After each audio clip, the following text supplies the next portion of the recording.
క్రీస్తునందు ప్రియులకు శుభములు. ఈరోజు దానియేలు గ్రంథంలోని 10వ పాఠము.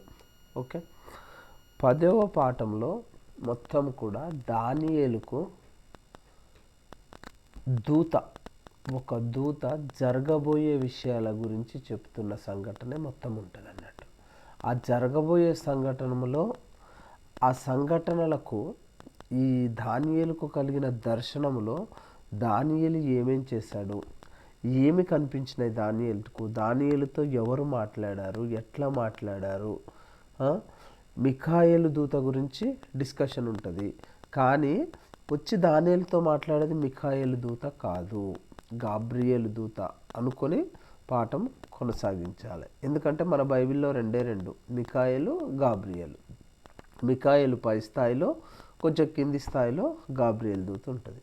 అయితే దీంట్లో ఏంది, గాబ్రియేలు దూతని దానియేలు ప్రార్థన చేసిన రోజు, మొదటి రోజు నుంచే దానియేలు ప్రార్థన చేసిన మొదటి రోజు దానియేలు ప్రార్థన దేవుని సన్నిధికి చేరితే గాబ్రియేలు దూతని దేవుడు సమాధానంతో పంపిస్తాడు.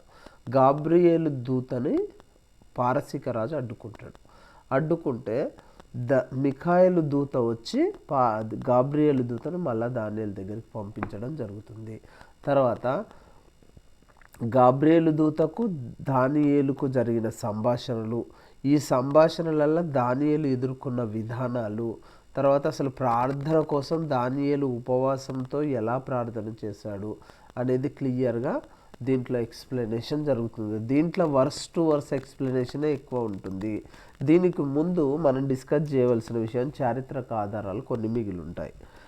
ముఖ్యంగా దీంట్లో 21 వచనాలు. దీనిలో పారసీక అనే పదముతో మొదలై లేడు అనే పదంతో ముగిస్తుంది. దీంట్లో ఫస్ట్ వచనం చదివితే, పారసీక రాజు కోరెషు పరిపాలన కాలంలో 3వ సంవత్సరమున బెల్తెషాజారు అను దానియేలునకు ఒక సంగతి బయలుపరచబడెను.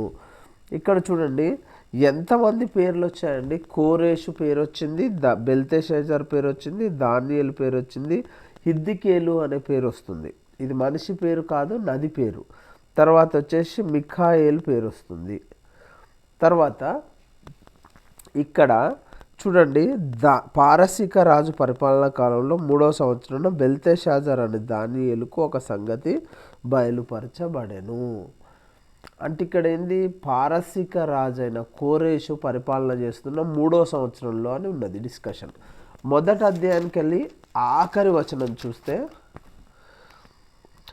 ఈ దానియేలు కోరేషు ఏలుబడిలో మొదటి సంవత్సరం వరకు జీవించను. అంటే కోరేషు పరిపాలన చేస్తున్న మొదటి సంవత్సరం వరకే జీవించననేమో మొదటి అధ్యాయంలో ఉంది. ఇక్కడ వచ్చి 10వ అధ్యాయంలో వచ్చేసి కోరేషు పరిపాలనలో 3వ సంవత్సరంలో దర్శనం వచ్చిందని ఉంది. మరి రెండు అసలు ఎక్కడ సింక్ కావట్లే.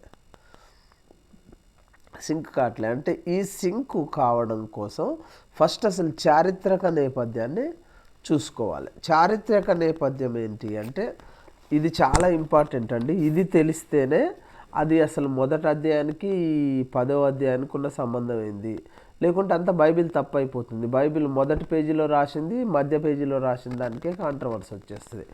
ఫస్ట్ అసలు బెల్షాజారు క్రీస్తుపూర్వం 553 నుంచి 539 వరకు పరిపాలన చేసిండు.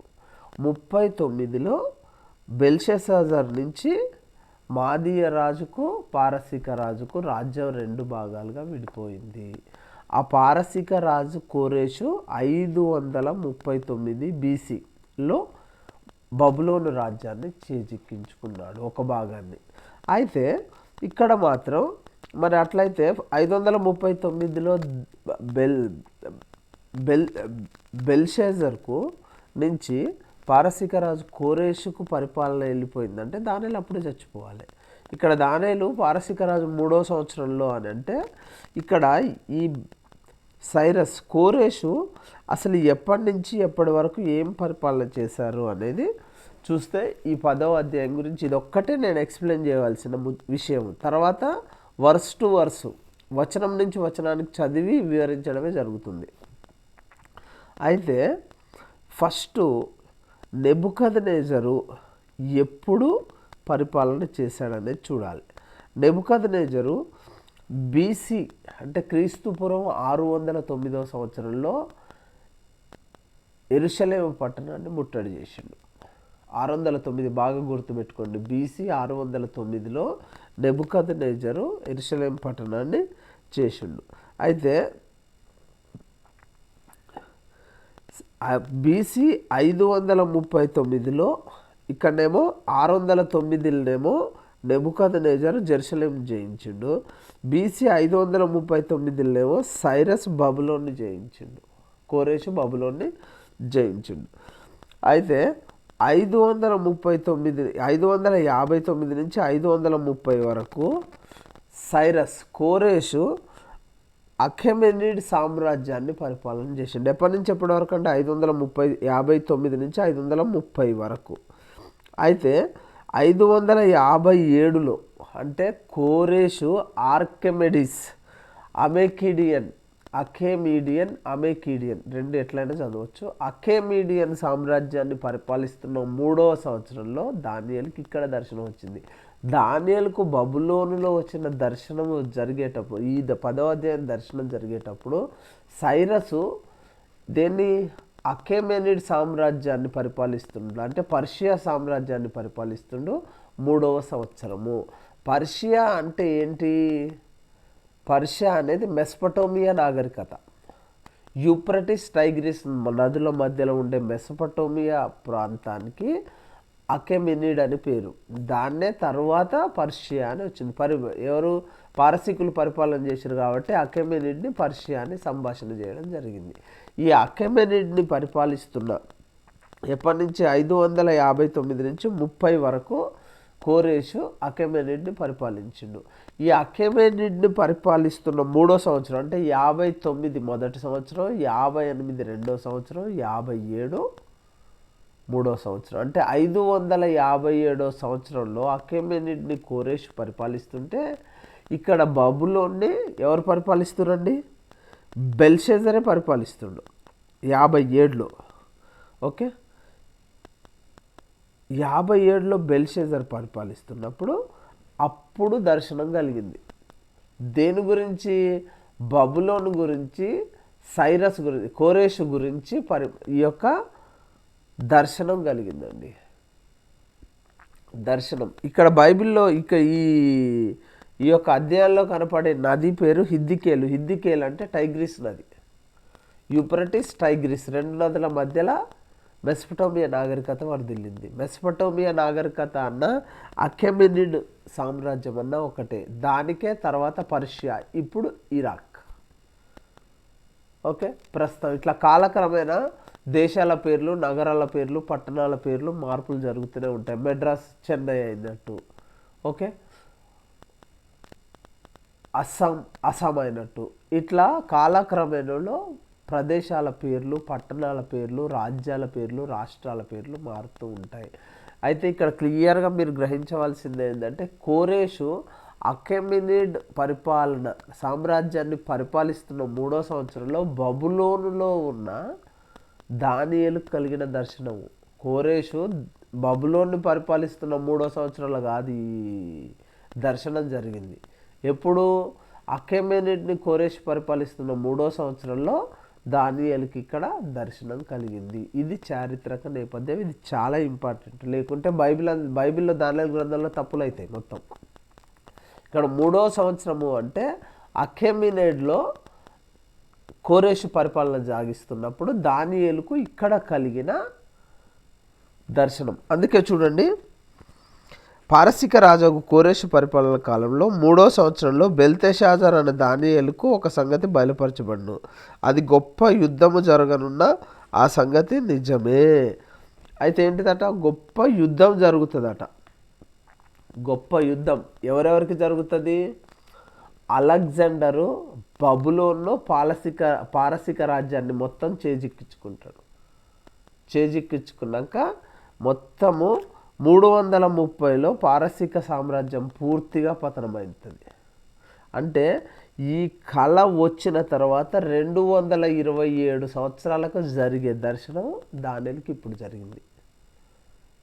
మొత్తం బైబిల్లో అలెగ్జాండర్ గురించి డేరియస్ గురించి ఉన్న సంభాషణే ఈ దానియేలు గ్రంథం మొత్తం. అర్థమైందా? దానియేలు కలగన్న తరువాత దానియేలుకు దర్శనం వచ్చిన తరువాత 227 సంవత్సరాలకు ఇది నెరవేరుతుంది. అంటే పారసీక రాజ్యం పూర్తిగా పతనమై అలెగ్జాండర్ చేతిలోకి వెళ్ళిపోతుంది. అలెగ్జాండర్ చేతి నుంచి తర్వాత రోమ్ సామ్రాజ్యం వరదిల్లుతుంది. దీని గురించే మొత్తము ఇది పరిపాలన. అయితే ఈ 557లో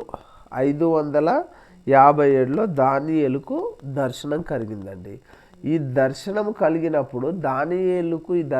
కలిగినప్పుడు బబులోన్ను పరిపాలిస్తున్న రాజు ఎవరో తెలుసా అండి? నెరిగ్లిస్సర్. దానియేలు నెరిగ్లిస్సర్ పరిపాలనలే ప్రధానమంత్రి. నెరిగ్లిస్సర్ ఎవరంటే నెబుకద్నెజర్కు అల్లుడు. ఈ యొక్క చారిత్రక నేపథ్యం చాలా ఇంపార్టెంట్. ఇది కేవలం మీకు ఎందుకు చెప్తున్నా అంటే మొదటి అధ్యాయంలో పారసీక రాజు అయిన కోరేషు పరిపాలన కాలంలో మొదటి సంవత్సరంలో దానియేలు చనిపోతున్నది. ఇక్కడికి వచ్చేసరికి 10వ అధ్యాయంలో పారసీక రాజు కోరేషు పరిపాలన కాలంలో 3వ సంవత్సరంలో దర్శనం వచ్చినట్టుంది. పారసీక రాజు కోరేషు దేన్ని పరిపాలిస్తున్నప్పుడు అంటే అఖెమినిడ్ సామ్రాజ్యాన్ని పరిపాలిస్తున్న 3వ సంవత్సరంలో దానియేలుకు అంటే క్రీస్తు పూర్వం 557వ సంవత్సరంలో దానియేలుకి దర్శనం వచ్చింది. దానియేలుకి ఈ దర్శనం వచ్చేటప్పుడు బబులోన్ను పరిపాలిస్తున్న రాజు ఎవరంటే నెరిగ్లిస్సర్ నేపథ్యం ఏంటి అంటే నెరిగ్లిస్సరు నెబుకద్నెజర్కు అల్లుడు. నెబుకద్నెజరు దేవాలయాన్ని ముట్టడి చేసిన సంవత్సరం ఏంటిదంటే 609. యెరూషలేం దేవాలయాన్ని జయించి చేత పట్టుకున్న సంవత్సరం 609. 557లో దానియేలుకు దర్శనం వచ్చింది. దానియేలుకు దర్శనం వచ్చినప్పుడు బబులోని పరిపాలిస్తున్న రాజు నెరిగ్లిస్సర్. దానియేలుకు దర్శనం వచ్చినప్పుడు కోరేషు దేన్ని పరిపాలిస్తున్నాడు? అఖామినిడ్ సామ్రాజ్యాన్ని పరిపాలిస్తున్నాడు. కోరేష్ ఏమో అఖామినిడ్ సామ్రాజ్యాన్ని పరిపాలిస్తున్నాడు. కోరేష్ అనే వ్యక్తి వచ్చేసేమో పారసీక జాతివాడు. తర్వాత వచ్చేసి ఈ యొక్క పరిపాలన పారసీకలు మొత్తం ఏమంటారు మెసపటోమియా నాగరికతను తర్వాత మెసపటోమియా సామ్రాజ్యాన్ని అఖామినిడ్ సామ్రాజ్యాన్ని మొత్తం చేజిక్కించుకురు కాబట్టి ఆ మెసపటోమియా నాగరికతకు తర్వాత వచ్చేసి అఖామినిడ్ సామ్రాజ్యానికి తర్వాత పర్షియా అని పేరు వచ్చింది. పర్షియన్లు చేజిక్కించుకుర్రు, పర్షియన్లు పరిపాలించారు కాబట్టి పర్షియా అయింది. ఈ పర్షియానే ప్రస్తుతం ఇరాక్ అంతే కరెక్ట్, ఇరాక్. ఓకే.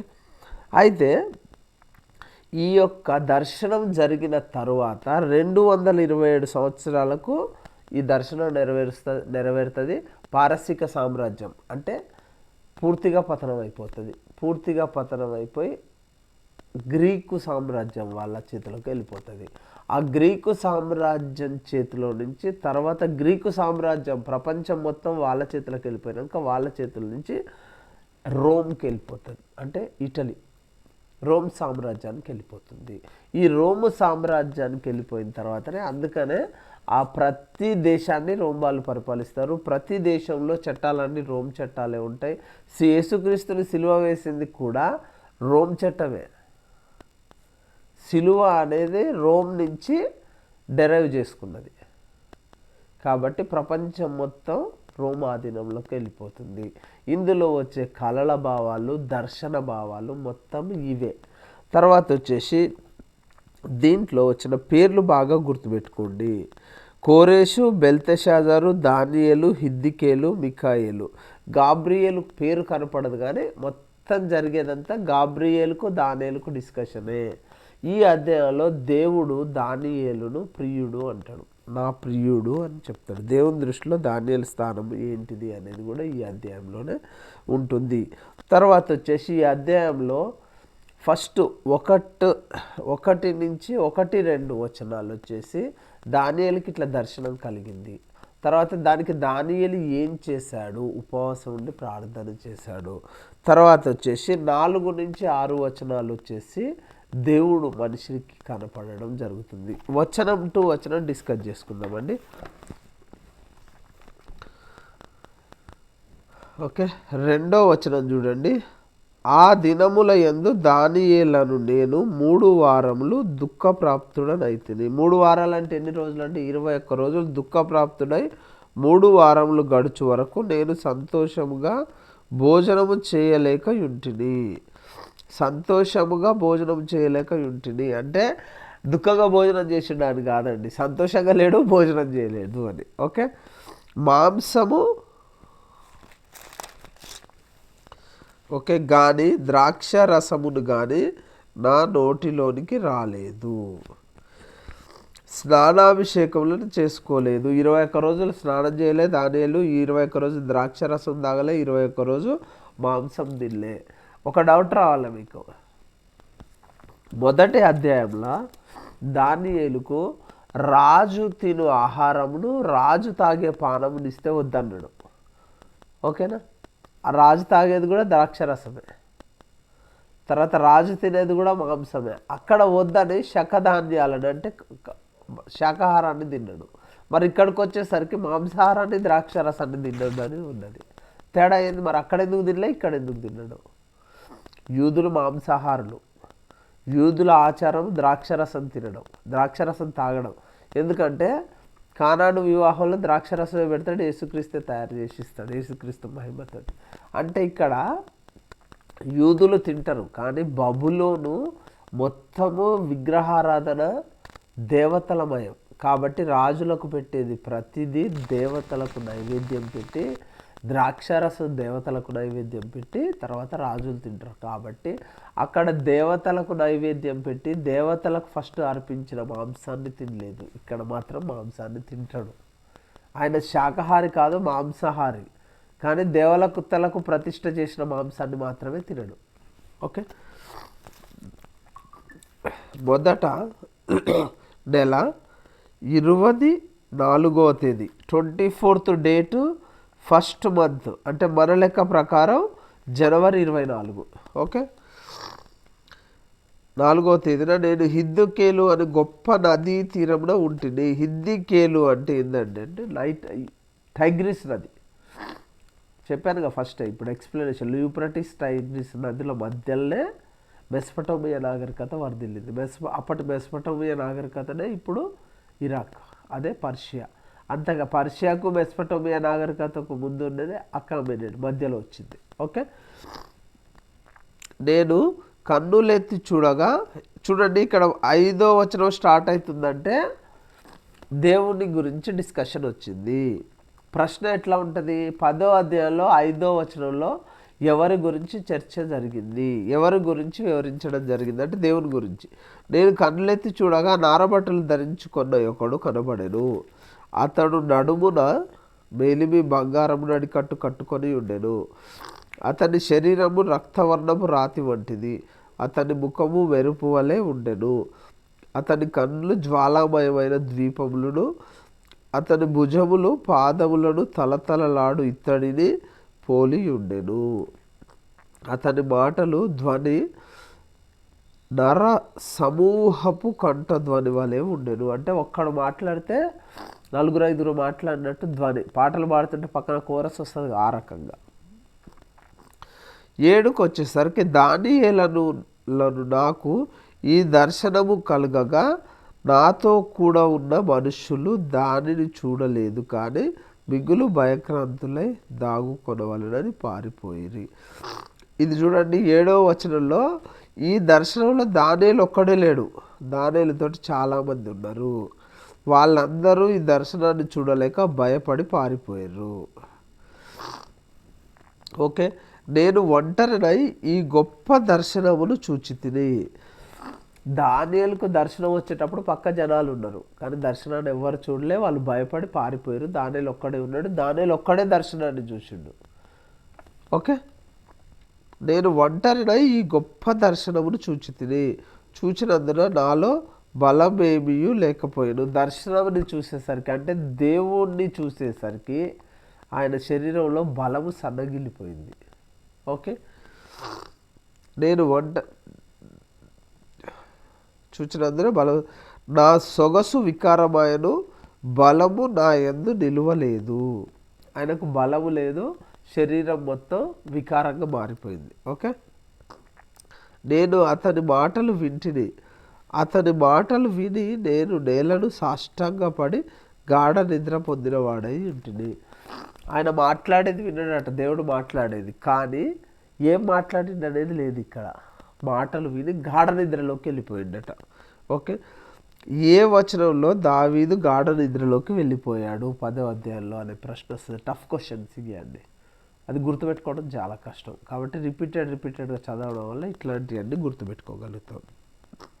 అప్పుడు ఒకడు చేతితో నన్ను ముట్టి నా మోకాళ్ళను అరచేతులను నేల మోపి నన్ను నిలువబెట్టి, చూడండి ఇక్కడ ఆ నారబట్టలు వేసుకొని ధవల వర్ణమై తర్వాత వడ్డానం నడుముకు బంగారు వడ్డానం పెట్టుకొని ఇవన్నీ ఉన్న వ్యక్తి లేపలే, ఇంకొకళ్ళు లేపిర్రు, వేరే వ్యక్తి. అదేమో దేవుడు, ఇదేమో గాబ్రియేలు దూత. గాబ్రియేలు దూత లేపింది. లేపి ఏమంటుంది? దానియేలు, నీవు బహుప్రియుడవు గనుక నేను నీ యొద్దకు పంపబడితిని. ఎవరికి ఎవరు బహుప్రియుడు? ఎవరిని పంపించింది ఇక్కడ ముఖ్యం. పంపబడితిని అంటే ఎవరో ఒకరు పంపించి ఉండాలి, అంటే దేవుడు పంపిండు. ఎవరిని? గాబ్రియేలు దూతని. మరి బహుప్రియుడు ఎవరు? దేవునికి దానియేలు బహుప్రియుడు కాబట్టి గాబ్రియేలు దూతని దేవుడు పంపిండు. దాని అర్థాన్ని చాలా వివరంగా గుర్తుపెట్టుకోండి. నీవు లేచి నిలవబడి నేను నీతో చెప్పు మాటలను తెలుసుకొనుము.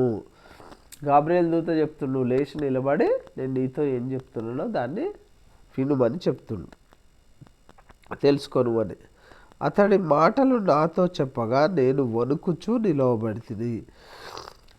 అతని మాటలు అంటే వేరే ఏం చెప్పలేను, లేచి నిలబడి మాటలు ఆలకింపు అని చెప్పేదే విని వణుక్కుంటా నిలబడినట్టు. కొత్త వేరే మాటలు ఏయో మాటలు చెప్పిండు అనుకోకండి, ఈ మాటలు మాత్రమే విన్నాడు ఇక్కడ. తర్వాత ఇంకా ఏ మాటలు చెప్పిండో వస్తుంది.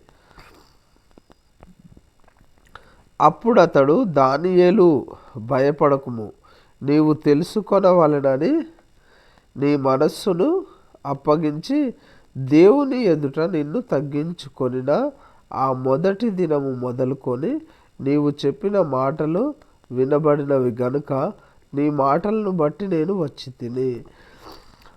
మొదటి దినమే దేవునికి వినపడ్డదట. దానియేలు మాట్లాడింది. ఎన్ని రోజులు మాట్లాడిండు అసలు దానియేలు? 21 రోజు ప్రార్థన చేసిండు, ఉపవాసం ఉండి. 3 వారాలను వచ్చింది ముందు వచనాలల్లో. అప్పుడు మొదటి దినమే దానియేలు యొక్క ప్రార్థన దేవునికి చేరింది. కానీ దేవుని నుంచి గాబ్రియేలు దూత రావడానికి ఇంత టైం పట్టిందట. ఎందుకు ఇంత టైం పట్టిందని మళ్ళీ ముందు వచనాలలో ఉంటుంది ఖచ్చితంగా. ఓకే, ఇక్కడ నీ మాటలను బట్టి నేను వచ్చి తిని అన్నది. ఇందులో చూడండి, దేవుని ఎదుట దానియేలు ఏం చేశాడు? తగ్గించుకున్నాడు. ఓకే, అది. అప్పుడు అతడు, దానియేలు భయపడకు, నీ తెలుసుకోవాల్సినవి నీ మనస్సును అప్పగించి దేవుని ఎదుట నిన్ను తగ్గించుకొని ఆ మొదటి దినం మొదలుకొని నీవు చెప్పిన మాటలు వినపడినాయి కనుక నీ మాటలను బట్టి నేను వచ్చి తిని. ఓకే, ఎందుకు వచ్చిందంటే మొదటి ప్రార్థన ఆలస్యమైంది, లేట్ రావడం, కానీ ప్రార్థన మొదటి రోజే దేవుని సన్నిధికి చేరిందని చెప్తున్నాడు. దీంట్లో దానియేలుని దేవదూత నువ్వు ప్రియుడవు అని ఎన్నిసార్లు అన్నది అనే క్వశ్చన్ కూడా వస్తుందండి. ఈ విధంగా కూడా చదువుకోవాలి. ఇంకా పారసీక రాజుల సముఖమున నేను నిలుచుండగా ప్రధాన అధిపతులలో మిఖాయేలు ఒకడు నాకు సహాయము చేయవచ్చును. అయితే గాబ్రియేలు దూత పారసీక రాజుల ఎదుట ఉన్నప్పుడు మిఖాయేలు వచ్చి పారసీక రాజుల నుంచి గాబ్రియేల్ని దానియేలు దగ్గర తీసుకొచ్చినట్టు దాని అర్థం. అంటే మిఖాయేలుని దానియేలు దగ్గరికి రాకుండా అడ్డుకున్న రాజు ఎవరు? పారసీక రాజు. ఎవరు పారసీక రాజు? ఎప్పుడు పరిపాలన చేస్తుండు అంటే అకామినీడ్ సామ్రాజ్యంలో పారసీక రాజు పరిపాలన చేస్తున్నప్పుడు గాబ్రియేలు దూత దేవుని సన్నిధి నుంచి దానియేలు దగ్గరకు వస్తుంటే పారసీక రాజు అడ్డుకున్నాడు. దాని అర్థం అది. మిఖాయేలను ఒకడు నాకు సహాయం చేయవచ్చును. మికాయేల్ దూత వచ్చి గాబ్రియేల్ దూతకు సహాయం చేసిండట. ఈ దర్శనము సంగతి ఇంకా అనేక దినముల వరకు జరగదు. నీకు జరిగిన దర్శనము అనేక దినముల వరకు జరగదట. అసలు జరిగిన దర్శనం ఏంది? మొదటి వచనానికి రండి. గొప్ప యుద్ధము జరుగునన్న సంగతి నిజమే. ఇక్కడ జరిగిన దర్శనం గొప్ప యుద్ధం జరుగునన్న సంగతి నిజమే. దాని గురించే మొత్తం ఎక్స్ప్లెనేషను. మొదట్లో దానియేలుకి ఇక్కడ వచ్చిన దర్శనం ఏంది? గొప్ప యుద్ధము జరుగునన్న సంగతి నిజమే. అదేందట? ఈ దర్శనము సంగతి ఇంకా అనేక దినముల వరకు జరగదు. ఆల్రెడీ మనం ఫస్ట్ డిస్కస్ చేసుకున్నాం. దానియేలుకు దర్శనం వచ్చినాక 227 సంవత్సరాల తర్వాత జరుగుతుంది ఇది, చారిత్రక ఆధారాలని బట్టి, చరిత్రక ఆధ్యాత్మిక ఆధారాలను బట్టి దానియేలుకి దర్శనం వచ్చిన తర్వాత 227 సంవత్సరాలకు జరుగుతుంది. అదే చెప్తుండు, ఈ దర్శనం సంగతి ఇంకా అనేక దినముల వరకు జరగదు. అయితే దినముల అంతమందు నీ జనమునకు సంభవించు బహు సంగతిని నీకు తెలియజేయవచ్చునని అతడు నాతో చెప్పాను. అయితే దినముల అంతమందు అంటే ఇది జరగడానికి ముందు, అంటే ఏది? అలెగ్జాండర్ ది గ్రేట్ సామ్రాజ్యం, గ్రీకుల రాజులు ఈ పారసీక రాజ్యాన్ని ముట్టడి చేసి వశపరుచుకోవడానికి ముందే ఏం జరుగుద్దట? సంభవించబో సంగతిని నీకు తెలియజేయవచ్చునని అతడు నాతో చెప్పాడు. ఏం జరుగుతుంది దీనికి ముందంటే, ఇశ్రాయేలీయుల్ని పారసీక రాజు చెర నుంచి విముక్తి చేసి దేవాలయాన్ని, యెరూషలేము దేవాలయాన్ని కట్టిస్తాడు అనే అర్థం ఇది. ఓకే. అయితే దినములు అంతకుముందు ఏ జనమునకు సంభవించబో ఈ సంగతి నీకు తెలియజేయవచ్చునని అతడు నాతో చెప్పాను. అతడి మాటలు నాతో చెప్పగా నేను నా ముఖము నేలకు వంచుకొని మౌనినైతిని. దానియేలుకు గాబ్రియేలు దూత చెప్తుంటే ముఖము కిందికి వంచేసి భూమిని చూసుకుంటూ వినడం మాత్రమే చేశాడు. ఎందుకంటే గాబ్రియేలు దూతను చూడటానికి దానియేలుకు శక్తి సరిపోలేదు. దేవునికి ప్రియుడైనా కానీ దానియేలుకి శక్తి సరిపోలేదు. అక్కడ దేవుణ్ణి చూస్తానికి కూడా దానియేలుకు శక్తి సరిపోక పడిపోయాడు.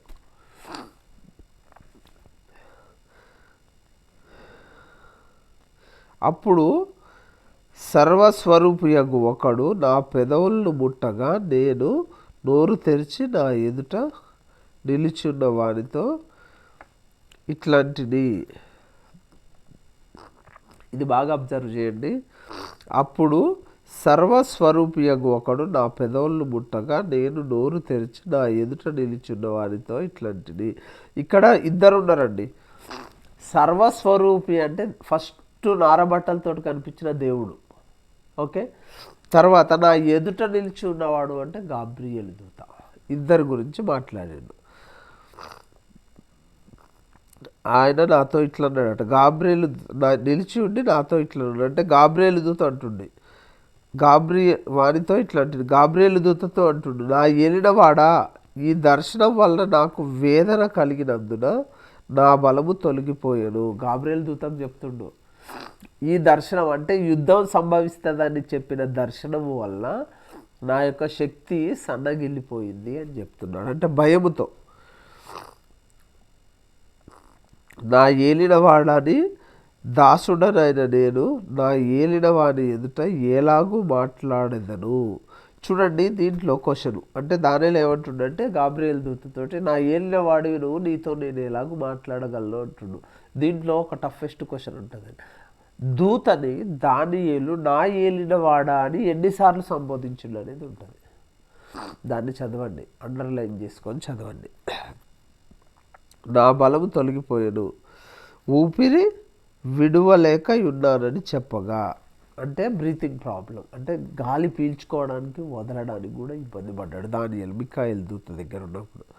అతడు మరలా నన్ను ముట్టి నన్ను బలపరిచి, నీవు బహుప్రియుడవు, భయపడకుము, నీకు శుభము కలుగునుగాక, ధైర్యం తెచ్చుకోమని నాతో చెప్పాను. ఇక్కడ చూడండి, దానియేలుని మళ్ళీ ఒకసారి గాబ్రియేలు దూత నువ్వు బహుప్రియుడు అన్నాడు. ఎవరికి బహుప్రియుడు? ఇక్కడ దేవునికి బహుప్రియుడు. ఎవరి దగ్గర నుంచి వచ్చిండు గాబ్రియేలు దూత? దేవుని దగ్గర నుంచి వచ్చిండు. ఎవరు పంపిరు గాబ్రియేల్ని? దేవుడు పంపిండు. కానీ మధ్యలో ఎవరు అడ్డుకున్నారు? పారసీక రాజైన కోరేషు అడ్డుకున్నాడు. కోరేషు అడ్డుకోవడం వల్ల ఎవరు వచ్చి గాబ్రియేలు దూతని కోరేషు నుంచి మళ్ళా దానియేలు దగ్గరికి రావడానికి సహాయం చేసిండు?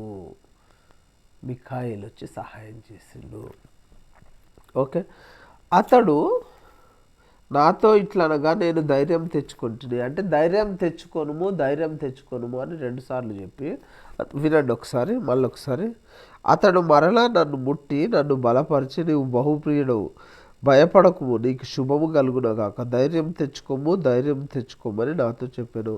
అతడు నాతో ఇట్లనగా నేను ఎట్లనగా ధైర్యం తెచ్చుకోనుము అని 2 సార్లు, శుభము కలుగునుగాక అని ఒకసారి, భయపడకు అని ఒకసారి, బహుప్రియుడవు అని ఒకసారి చెప్పడం వల్ల ఈయన ధైర్యం తెచ్చుకున్నాడట. ధైర్యం తెచ్చుకొని, నీవు నన్ను ధైర్యపరచితివి గనుక నా ఏలినవాడవైన నీవు ఆజ్ఞ ఇమ్మని చెప్పి తిని, నన్ను ధైర్యపరచినావు కాబట్టి నువ్వు ఏం ఆజ్ఞ చేయాలనుకుంటున్నావు నాకు ఇచ్చేయని గాబ్రియేలు దూతని చెప్పిండు దానియేలు. అతడు నేనెందుకు నీ యొద్దకు వచ్చి తినో అది నీకు తెలిసినది కదా. ఎందుకు వచ్చిండో తెలిసింది కదా అంటుండే. ఎందుకు వచ్చిండు? యుద్ధం జరిగేది ఖాయం. యుద్ధం ఇప్పుడు జరగదు, చాలా కాలం తర్వాత జరుగుతుంది. నేను దేవుడు నువ్వు 21 రోజులు ఉపవాస ప్రార్థన ఉండి అన్నభక్షాదులు భుజించడం ఆపేసినాక, అంటే మొదటి రోజు నీ ప్రార్థన దేవుని యొద్దకు చేరింది. దేవుడు నన్ను మొదటి రోజే నీ దగ్గరికి వెళ్ళమన్నాడు. కానీ నేను వస్తుంటే పారసీక రాజు నన్ను అడ్డుకోవడం వల్ల మిఖాయేలు వచ్చి మళ్ళీ నన్ను అక్కడి నుంచి విడుదల చేసి ఇక్కడికి పంపించిండు అని చెప్తున్నా. ఓకే, నేను ఎందుకు నీ దగ్గరకు వచ్చిండో తెలిసింది కదా అంటే యుద్ధం జరిగేది నిజము ఖాయం అని చెప్పడానికి వచ్చిండు.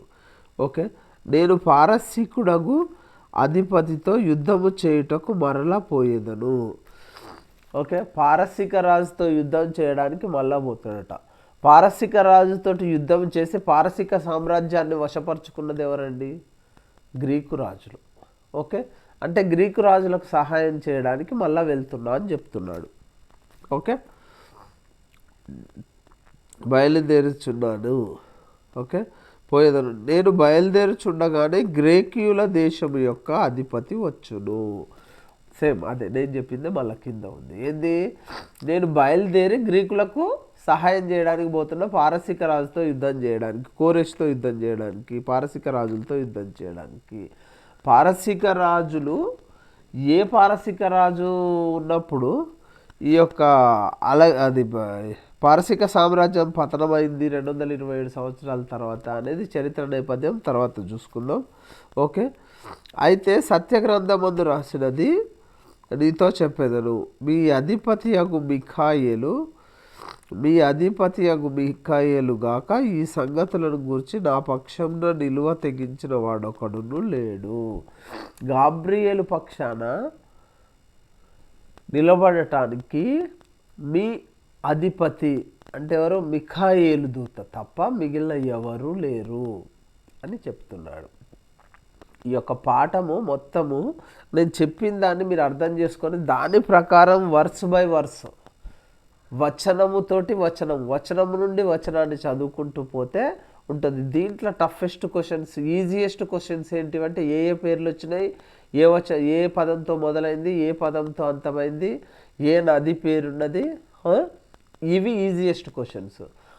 ఆ తర్వాత ఎన్ని రోజులు దానియేలు ఉపవాసం ఉన్నాడు, దానియేలు ఉపవాసం ఉన్నప్పుడు ఏం చేశాడు అనేది, ఎట్లా ఉపవాసం ఉన్నాడు, ఏమేం తినలేదు, దుఃఖక్రాంతుడై ఉన్నాడు అనేది ఈజీ క్వశ్చన్స్. తర్వాత వచ్చేసి దేవుడు నారబట్టలతో వచ్చిండు, ఎట్లా వచ్చిండు, ఏం బంగారం ఏం ధరించిండు ఏంది అనేది ఈజీ క్వశ్చన్. టఫ్ క్వశ్చన్స్ ఏంటివి అంటే మిఖాయేల్ అనే పదం ఎన్నిసార్లు వచ్చింది, తర్వాత దానియేలుని గాబ్రియేలు నీవు ప్రియుడవు అనే మాట ఎన్నిసార్లు వచ్చింది ఈ వచనంలా.